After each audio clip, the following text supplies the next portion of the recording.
اعوذ باللہ من الشیطان الرجیم بسم اللہ الرحمن الرحیم اللہم وفر حظی فیہ من النوافل واکرمنی فیہ باحضار المسائل وقرب فیہ وسیلتی الیک من بین الوسائل یا من لا یشغلہ الحاح الملحین۔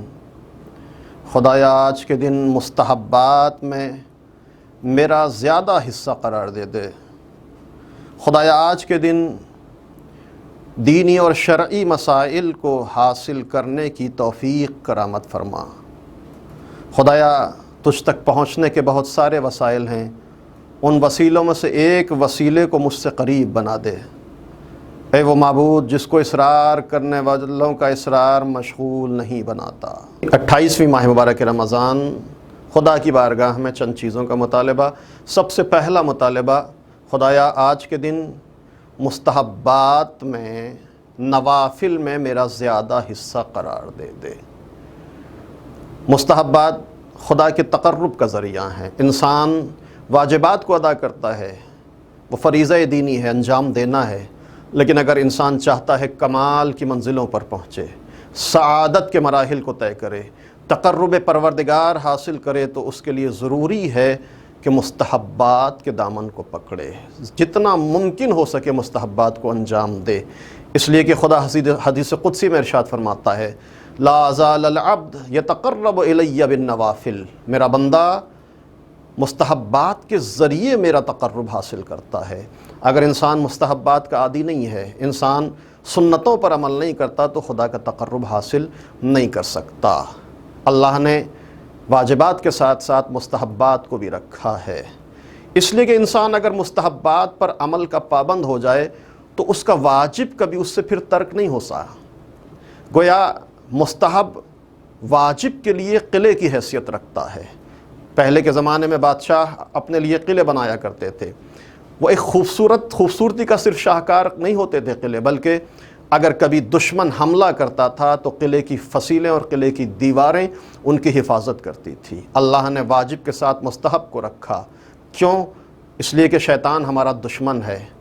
اگر ہم پر شیطان حملہ کرے، ہم مستحبات کے عادی ہوں، تو اگر شیطان نے کبھی حملہ کیا بھی، ہم غفلتوں کا شکار ہو بھی گئے، تو زیادہ سے زیادہ شیطان ہمارے مستحب کو چھٹوا سکتا ہے، ہمارے واجبات کو ترک نہیں کروا سکتا۔ یہی وجہ ہے کہ اگر انسان مستحبات کا عادی ہے تو کبھی اس کا واجب ترک نہیں ہو سکتا۔ یہ مستحب واجب کے قلعے کی حیثیت رکھ کر اس واجب کی حفاظت کرتا ہے اور بندے کو خدا تک پہنچا دیتا ہے۔ ماہ مبارک رمضان واجبات پر عمل کرنے کے ساتھ ساتھ مستحبات پر عمل کرنے کا زمانہ بھی ہے۔ خصوصاً آج کی دعا کا فقرہ بار الہ، مستحبات میں میرا وافر اور زیادہ حصہ قرار دے، یعنی بار الہ زیادہ سے زیادہ مستحبات پر عمل کرنے کی توفیق عطا فرما۔ دوسرا مطالبہ بار الہ، مسائل دینی کو حاصل کرنے کی توفیق کرامت فرما۔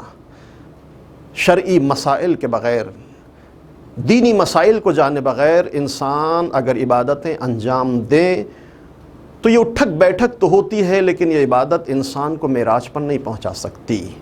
اس عبادت میں وزن اور سنگینی نہیں ہو سکتا۔ چنانچہ روایت ہے، المتعبد بغیر علم کحمار الطاحونہ، معرفت کے بغیر، علم کے بغیر، شرعی مسائل کو جانے بغیر جب انسان عبادت کرتا ہے تو اس کی عبادت کولو کے بیل کی طرح ہوتی ہے۔ کولو کا بیل جو صبح سے شام تک چلتا ہے لیکن چند قدم کا فاصلہ بھی طے نہیں کر پاتا۔ انسان شرعی مسائل کے علم کے بغیر جب عبادت کرتا ہے تو اس کی عبادت اس کو کمال تک نہیں پہنچا سکتی۔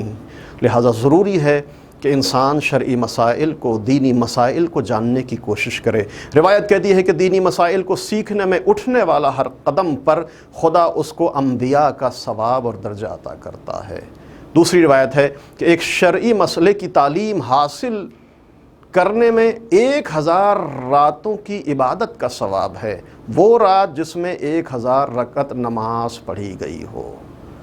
تو آج کا فقرہ، دوسرا مطالبہ بار الہ، مسائل دینی، مسائل شرعی، مسائل احکام کی تعلیم حاصل کرنے کی توفیق کرامت فرما۔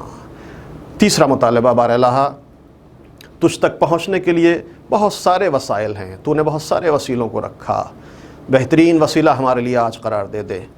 اللہ انسان خدا تک نہیں پہنچ سکتا مگر یہ کہ وسیلہ تلاش کرے۔ بہت سارے وسائل ہیں، اولیاء، انبیاء، صالحین، مومنین، صدیقین، علماء، شہداء، قرآن، خانہ کعبہ، منی، عرفات، شعائر الہی، یہ سارے وسائل ہیں جن کے ذریعے انسان خدا تک پہنچتا ہے، اپنی دعا خدا کے حضور میں پہنچاتا ہے۔ لیکن ان سارے وسیلوں میں سب سے بہترین وسیلہ محمد و آل محمد علیہ السلام کی ذات مقدسہ، چاہے وہ اولیاء ہوں، انبیاء ہوں، صالحین ہوں، شہداء ہوں، صدیقین ہوں، ان سب کے لیے بھی محمد و آل محمد وسیلہ ہیں۔ وہ بھی خدا تک نہیں پہنچ سکتے بغیر محمد و آل محمد کے۔ تو خدایا آج کے دن محمد و آل محمد کو ہمارے اور اپنے درمیان وسیلہ قرار دے۔ خصوصاً ماہ مبارک رمضان میں انسان کوشش کرے اہل بیت علیہ السلام کو وسیلہ بنا کے، خاص طور سے امام زمانہ عجل اللہ تعالیٰ فرجہ الشریف کو روزے کی حالت میں ایک روزے دار کی ذمہ داری ہے کہ اپنے امام کو یاد کرے، اپنے امام کو وسیلہ بنا کر خدا کی بارگاہ میں دعا کرے۔ آیت اللہ کشمیری کہتے ہیں کہ جب افطار کا وقت ہو تو اپنے امام کو یاد کریں، دسترخوان پہ افطار پر بیٹھیں تو جب دعا پڑھتے ہیں خدایا ہمارے روزے کو قبول کر، تو یہ بھی دعا کریں کہ خدایا امام زمانہ کو خطاب کر کے مولا خدا آپ کے روزے کو قبول کرے۔ آیت اللہ کشمیری کہتے ہیں کہ امام کو امام کے لیے آپ نے اگر یہ جملہ کہا تو یقیناً امام بھی پلٹ کر آپ کو یہ دعا دیں گے کہ خدایا میرے اس چاہنے والے کے بھی روزے کو قبول کر لے۔ اور اگر امام نے یہ دعا اپنے چاہنے والے کے حق میں کی تو اس کا روزہ پھر حقیقی روزہ شمار کیا جائے گا۔ بار الہ آج کے دن بہترین وسیلہ ہمارے اور اپنے درمیان قرار دے۔ اے وہ خدا جس کو اصرار کرنے والوں کا اصرار مشغول نہیں بناتا۔